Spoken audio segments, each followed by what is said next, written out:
I played with an Ouija board. Please help. It started innocently enough, with a group of friends gathered around a dimly lit room, the Ouija board resting on the table before us.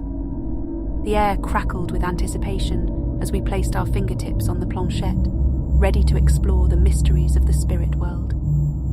Little did we know that this seemingly innocent game would lead us down a path of terror and despair. We followed the instructions, closed our eyes and asked, "Is there anyone here with us?" The room fell silent as we waited for a response. Suddenly a chill swept through the air, and the planchette moved with a life of its own, spelling out a name, Amelia. Goosebumps prickled my skin as I exchanged glances with my friends. We cautiously continued, seeking answers from Amelia. But as the minutes passed, the atmosphere grew oppressive, as if unseen eyes watched us from the shadows. The planchette sped across the board, spelling out cryptic messages and warning us to stop. Unease settled within me, but curiosity overpowered my growing fear. We asked one final question. "How did you die, Amelia?" The room plunged into darkness, save for a flickering candle. A gust of wind blew it out, and when the room was plunged into blackness, a blood-curdling scream pierced the air. It echoed through the house, chilling us to the core. We stumbled in the darkness, desperately searching for the light switch.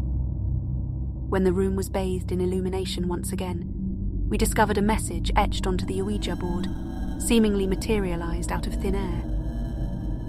"You've awakened something that should have remained dormant. It won't let you go." We were left shaken by the ominous message that had appeared on the Ouija board. It was a stark reminder that we had ventured into dangerous territory, awakening forces beyond our understanding. But despite the warning, our morbid curiosity urged us to continue our ill-fated exploration. Night after night, we returned to the Ouija board, drawn by the irresistible pull of the supernatural. The encounters became increasingly intense and malevolent. The planchette moved with frenzied energy, spelling out words of malice and despair. The room grew colder, and a foul odor permeated the air, as if something rotten had invaded our very souls. Our lives began to unravel. Nightmares plagued our sleep, filled with twisted visions and spectral apparitions. Shadows danced along the walls, whispering secrets we were never meant to know. We grew distant from friends and family, consumed by an obsession to unravel the mysteries that plagued us. Amelia's presence loomed over us, her spirit growing stronger with each session. She revealed fragments of her tragic past: betrayal, heartbreak, and violent demise. We became unwitting vessels for her anguish, as if her pain had seeped into our very beings.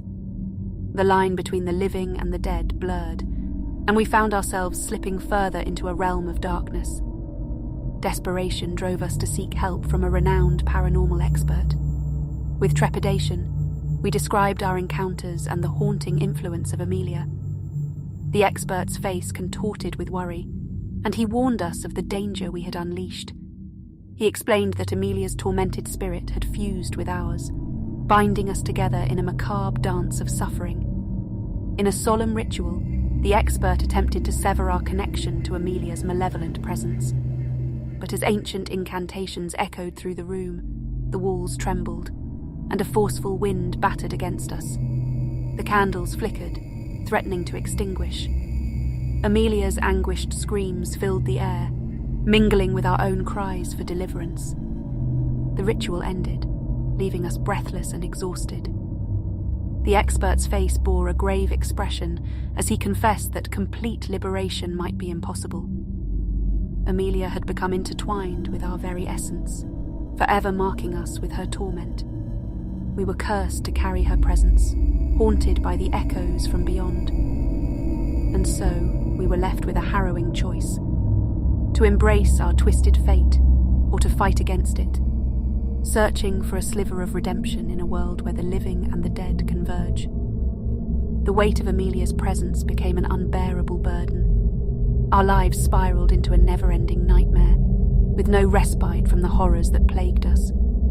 Sleep became a fleeting luxury as the spectre of Amelia invaded our dreams, tormenting us with her anguished cries and twisted visions. We sought solace in research, delving into ancient texts and occult lore, hoping to find a way to sever the haunting connection. But every attempt proved futile, as if the very fabric of reality conspired against our liberation. It seemed that Amelia's grip tightened with each passing day, her hold on our souls unyielding. Fear consumed us, and paranoia set in. We questioned our own sanity as whispers echoed in our ears, taunting and manipulating our every thought. We became mere vessels for Amelia's malevolence, puppets dancing to her whims in a macabre symphony of despair. In a final act of desperation, we decided to return to the place where it all began, the room that had become our chamber of nightmares. We gathered around the Ouija board one last time, trembling with trepidation. With trembling hands, we placed our fingers on the planchette, ready to confront Amelia and demand release from her torment. The planchette moved with an otherworldly force, spelling out words that cut through our very souls. Amelia's rage and desperation surged forth, lashing out with a vengeance.